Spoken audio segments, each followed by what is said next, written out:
Hello, कैसे हो आप लोग। उम्मीद करता हूँ आप सब बेहतर होंगे। और आज आप देख पा रहे हैं कि यहाँ पे A to Z ग्रामर की सीरीज में आज हम एक नया चैप्टर स्टार्ट कर रहे हैं जिसको हम फ्रेज कहते हैं। मैंने प्रीवियस वीडियो में आपको वर्ड के बारे में इंफॉर्मेशन दी थी और उसके पहले वाले वीडियोस में मैंने आपको लेटर्स के बारे में कंप्लीट इंफॉर्मेशन दी है। अब अभी डेफिनेशन के सेक्शन में ये फ्रेज के बारे में हम यहाँ पे डिटेल इंफॉर्मेशन आपको देने वाले हैं। ये बहुत इंपॉर्टेंट पार्ट होता है इंग्लिश लैंग्वेज का। तो ये कितना इंपॉर्टेंट पार्ट है आज हम इसके बारे में यहाँ पे आपको कंप्लीट इंफॉर्मेशन देंगे। वीडियो को बिल्कुल भी स्किप नहीं करना है और इसकी कंप्लीट इंफॉर्मेशन अगर आपको मिल जाती है तो बहुत सारी प्रॉब्लम्स हैं जो यहाँ पे ग्रामर से रिलेटेड आती हैं वो या कहीं ना कहीं सॉर्ट होंगी। अब ये फ्रेज क्या है, तो फ्रेज का जब हम फर्स्ट डेफिनेशन लिखते हैं, a phrase is a group of words connected together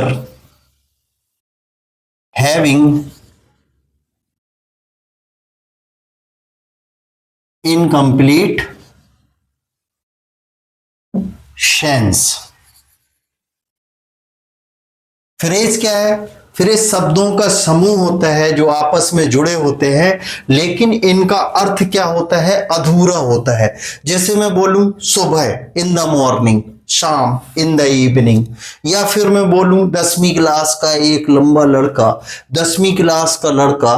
केवल अगर मैं इतना बोल के अगर बात को खत्म कर देता हूं तो इसको ही हम वाक्यांश हिंदी में बोलते हैं, इंग्लिश में ये फ्रेज होता है। और मैंने इसकी डेफिनेशन यहाँ क्या लिखी है?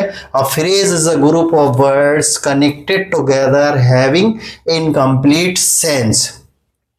तो ये इसकी कंप्लीट डेफिनेशन है। अब बात आती है कि इसको बहुत बेहतर तरीके से कैसे अंडरस्टैंड किया जाए, तो उसके लिए हमने कुछ नोट्स तैयार करे हैं। और वो पहला नोट इसकी अगर मैं बात करूं तो फर्स्ट नोट वो होता है in the beginning.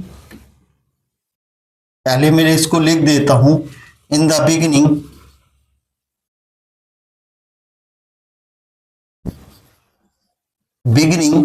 there is a word, in the beginning there is a word which as the main word। शुरुआत में एक मुख्य शब्द होता है because other words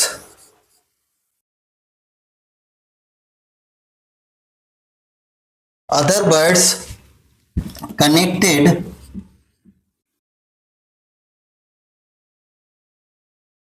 together and the group thus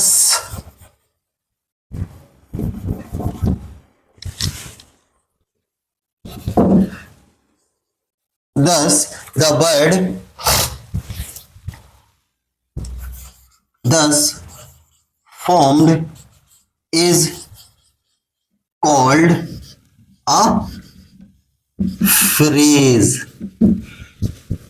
इसकी मतलब क्या है? इन द बिगिनिंग यानी शुरू में एक शब्द होता है, विच एज द मेन वर्ड जिसे हम मुख्य शब्द कहते हैं, बिकॉज क्योंकि अदर वर्ड्स कनेक्टेड टुगेदर क्योंकि दूसरे वर्ड इससे आकर जुड़ते हैं, और इस प्रकार से उसको हम क्या कहते हैं? फ्रेज कहते हैं। क्या कहा जाता है? फ्रेज कहा जाता है, क्योंकि इसमें एक मुख्य शब्द होता है और उस मुख्य शब्द के साथ ही दूसरे शब्द जब भी जुड़ते हैं तो वो फ्रेज होता है, लेकिन अर्थ क्या होगा? इनकम्प्लीट सेंस देगा। दूसरे नोट पे हम बात करते हैं। दूसरा, a phrase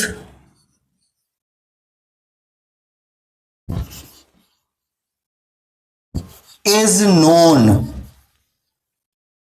by the same word as part of speech of the main word। यानी the phrase is known by the same word as part of speech of the main word. ये जो मुख्य शब्द होगा उसी से इस फ्रेज को जाना जाता है। इस मुख्य शब्द से ही इस फ्रेज को जाना जाता है। और जैसे एग्जाम्पल देखें हम, एज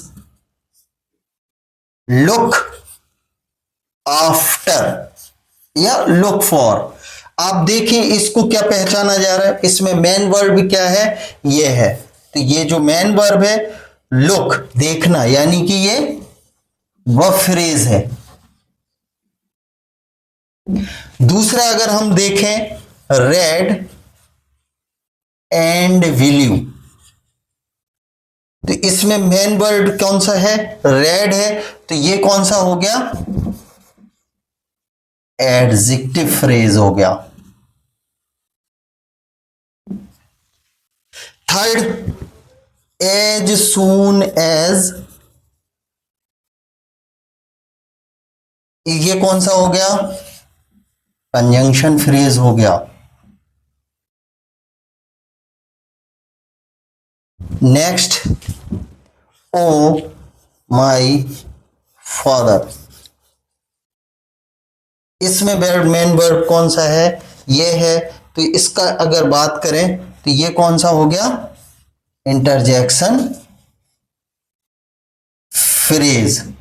यानी कि जिसमें जो वर्ड मेन वर्ड होगा उसी से उसको पूरे को जाना जाता है, और जिस नाम से उसको जाना जाता है वो उसके फ्रेज का पार्ट होता है। जैसे इसको लुक आफ्टर, ये लुक मानी क्या होता है, देखना, यानी वर्ब है तो इसका वर्ब फ्रेज हो गया। रेड एंड ब्लू, ये एडजेक्टिव है, कलर एडजेक्टिव में आता है। इसके अलावा एज सून एज, चूंकि कंजंक्शन है तो ये कंजंक्शन फ्रेज हो गया। ओ माई फादर, ये इंटरजेक्शन है इसलिए इंटरजेक्शन फ्रेज में इसको रखा जाएगा। अब थर्ड नोट देख लेते हैं। थर्ड नोट क्या है, थर्ड नोट है a phrase is unbreakable. Phrase क्या होता है, ना टूटने वाला होता है। All the words connected, all the words in the phrase remain together, all the phrase remain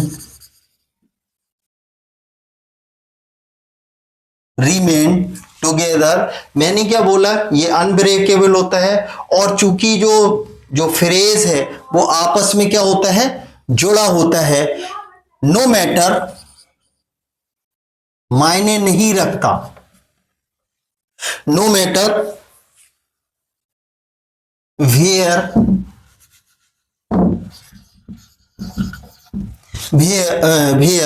they are kept, they are kept in a sentence, in the sentence।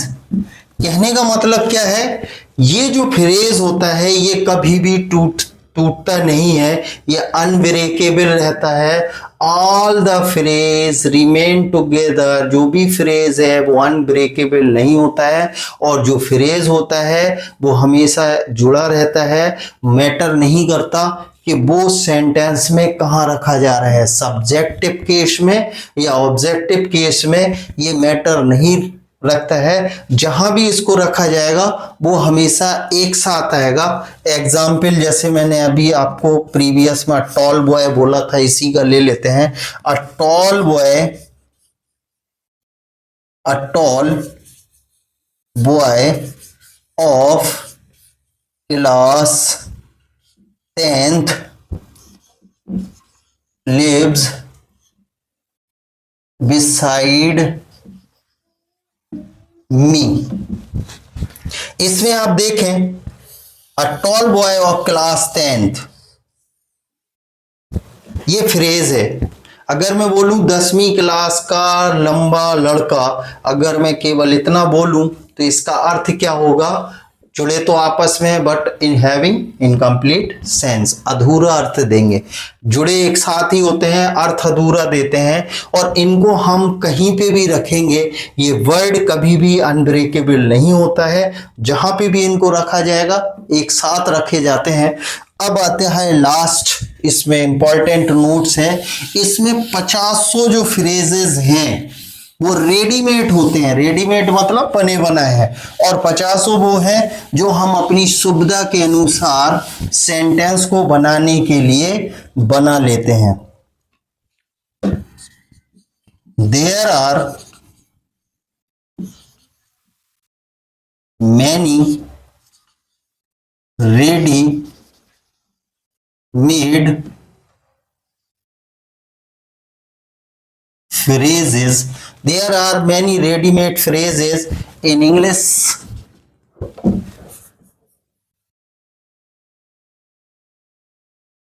यह मतलब है 50 कैसे हैं? रेडीमेड फ्रेजेस हैं। B use them, B use them in their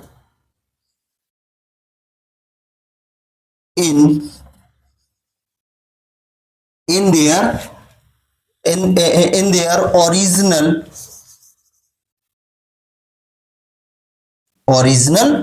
form, and many of them, और बहुत सारे ऐसे हैं, उनमें से बहुत ऐसे होते हैं। we make ourselves as per our needs। मतलब इसमें बहुत सारे ऐसे होते हैं जो बने बनाए होते हैं, यानी रेडीमेड होते हैं, यानी इंग्लिश लैंग्वेज में वो बने बनाए फ्रेजेस हैं और जिनका यूज हम भाषा में करते हैं। और बहुत सारे ऐसे हैं जो ओरिजिनल फॉर्म में बने बनाए होते हैं, और बहुत सारे ऐसे हैं जो हम अपनी सुविधा के अनुसार उनको बना लेते हैं। इनको हम फ्रेज कहते हैं, और ये बहुत इम्पोर्टेंट है। इस तरह के इंफॉर्मेटिव वीडियो देखने के लिए वास्ट इंग्लिश गुरु को लाइक करें, शेयर करें और सब्सक्राइब करना ना भूलें। Thank you.